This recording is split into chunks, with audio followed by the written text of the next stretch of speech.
guys. Welcome back to Downtown Rams. As always, I'm your host, Alexis Kraft, joined here with my co host, Jake Ellenbogen. And we're continuing with our 2022 NFL Draft Prospect interviews. And joining us on the show right now, we have Alec Anderson, offensive tackle from UCLA. How are you doing, Alec?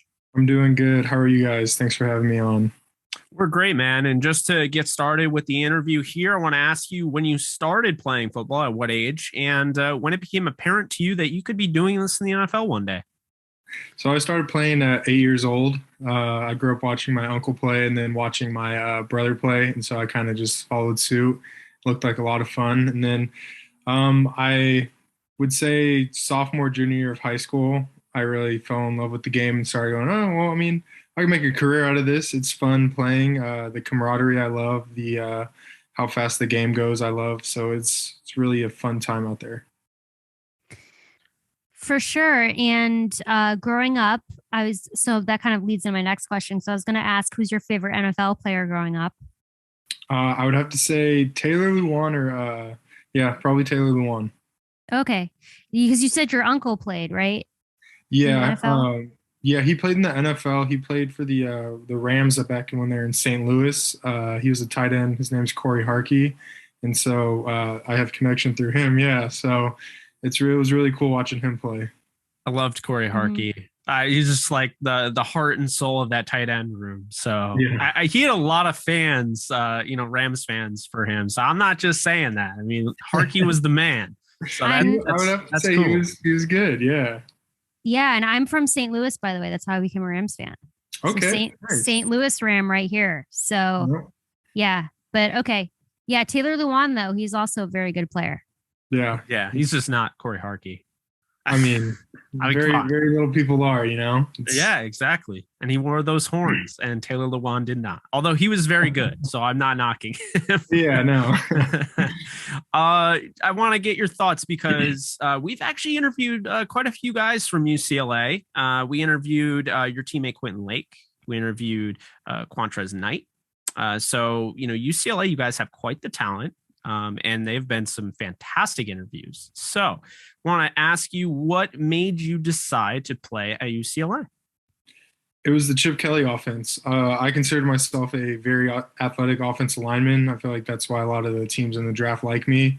And Coach Kelly's scheme is just that. He wants those offensive linemen that can move and that can do a lot of outside zone, going up to the second level, even the third level in some of our schemes. So it's like just watching that at Oregon, I was like, dang, that's very interesting. And so once he started recruiting at UCLA, I think I was one of his first offensive linemen he talked to.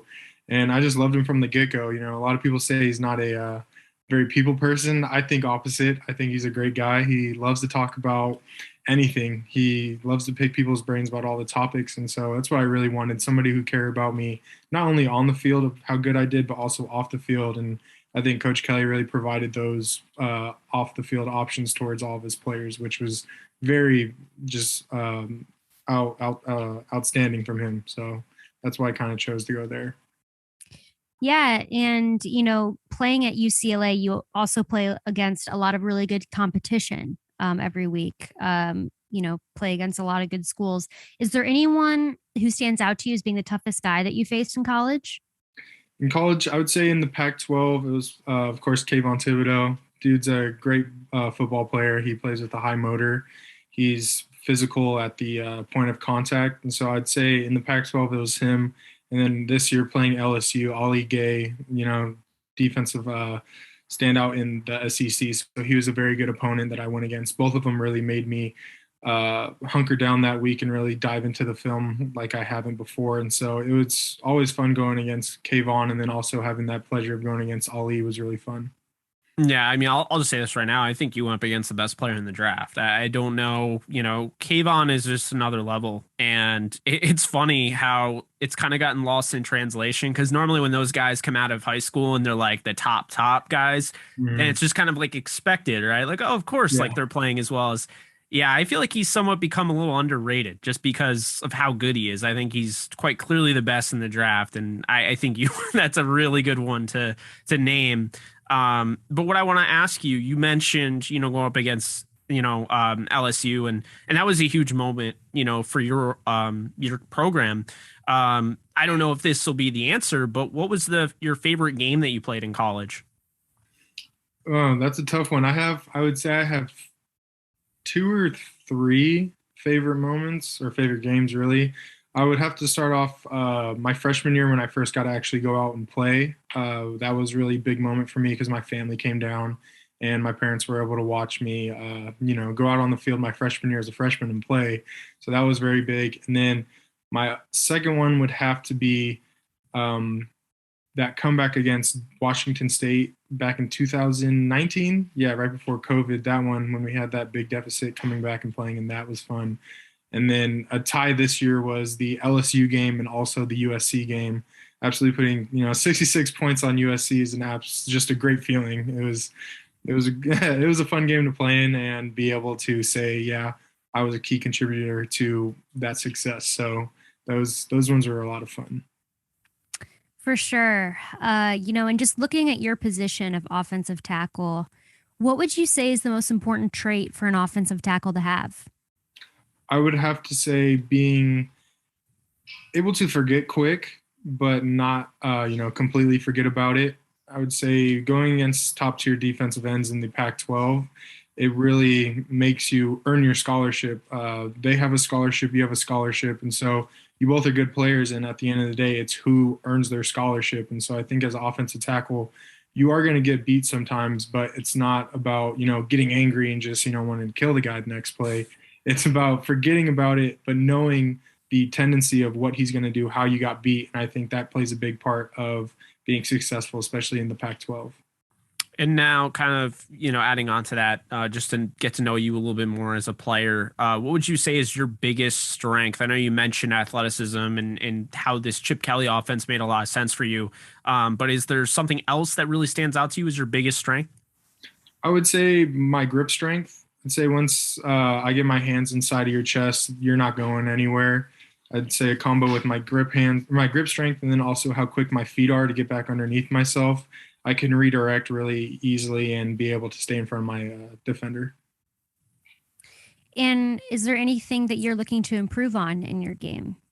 I would want to improve on my lower body awareness. I would say that my feet are good, but my legs sometimes always just get outside of my frame, which causes me to sometimes slip around. So I'm working on that, and also just with that, probably how quick I can get my strike down into your chest. And now, Alec, I want to ask you, I mean, there's a lot of talent, obviously, in the Pac-12. There's a lot of talent in the NFL. And I'm sure it's going to cross over because you're going to see a lot of those guys in the NFL. Is there one that stands out to you as a guy that you'd really like to match up with in the NFL? So you're talking about me going against him or playing with another person? Just going against anybody in the NFL. It doesn't have to be from the Pac-12. Obviously, I'm sure you've gone up against plenty, but just anybody in the league that you really want to go up against 1v1. I think I would want to just go against Aaron Donald just to say that I went against him and see how that turned out. I mean, later this year, I wouldn't say he would be in his prime still, but he's still a great football player. So I feel like that'd be really cool just to say, oh, yeah, I played against Aaron Donald. I had some snaps against him. Either him or Vita Vea from Washington. I missed him by a year, and I thought it would have been fun to go against him because he's a real big NFL guy. So I think those two players would be really fun to go against. Yeah, those are both popular answers when we ask that question because they're two of the best in the league. And so, guys want to go up against them and see how they do. Iron sharpens iron. So definitely want to go up against the best. And speaking of Aaron Donald, during the season, we cover mostly the Los Angeles Rams. A lot of times also during the off season as well, but particularly in season. So we do ask every prospect that comes on our show, have you had any contact or spoken with the Los Angeles Rams? Oh yeah, I've been in contact with the Rams. I had a workout with Coach Crayberry, the offensive line coach. So that was really fun. Sean Ryan and I both had a chance to do that, and it was a good experience. It's fun being able to work with these coaches one-on-one and being able to see what type of practice would be with the indie workouts. And so I think that's something that I kind of looked forward to this off season, was being able to just go around and see the coaches. I mean, yeah, that's awesome. Now, I'm a big fan of, both your game and Sean Ryan's game. So, I think that's pretty cool. And what Carbs has done is just incredible. I mean, going from, they originally had Aaron Cromer as their offensive line coach, and I think he's one of the best in the game. He's heading back over to Buffalo. But what Carberry did, just coming right in there and just like pretty much picking up where he left off, was, I thought, really impressive. I also think it's fascinating how, you block for quarterback DTR and we're the DTR podcast. I just put that out. So yeah, I just thought that was cool. But now my question for you though is who is Alec Anderson as a player and who is he as a person?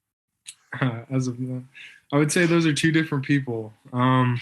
On the field, Alec Anderson is very violent. I don't care who you are. I'm just trying to kill you because you're trying to kill my quarterback. So it's a very dog-eat-dog game. I'm there to do my job. I'm very business about it. It's football. Things are going to happen. Stuff happens on the field, especially as an offensive lineman, you got to work with 4 other people the entire game. And so I'm very, team oriented, but off the field, I switched that team to family. And so I'm very family oriented. I have a lot of cousins, a lot of aunts and uncles. And so we like to just get around. We're all competitive. So yard games get really into it and fun during 4th of July and other barbecues. So I would say very different, but kind of similar. Just I'm not trying to, beat people up at my family barbecue. So a little difference. For sure. Well, it's a good difference, but the next 3 questions I'm going to ask are not football related, but we like to ask these questions because we love recommendations. So if you could please recommend us a TV show, an album, and a snack, because I like snacks with my TV show. Okay. So a TV show, I would say, let me think. That's kind of a tricky one. So the first one coming to the top of my head is Peaky Blinders.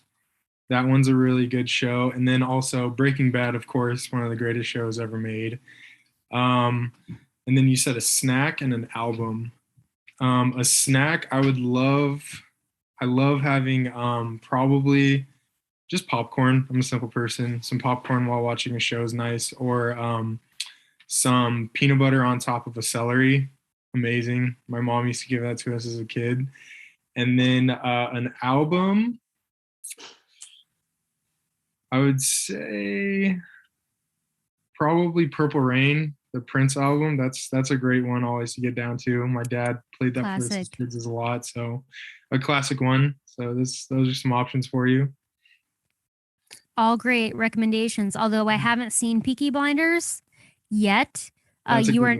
You're not the first person to recommend that show, so it is on our list. I don't know if Jake has seen it or not. I haven't seen it yet. I have not, but I know it has Richard Madden in it. I'm a big fan of his.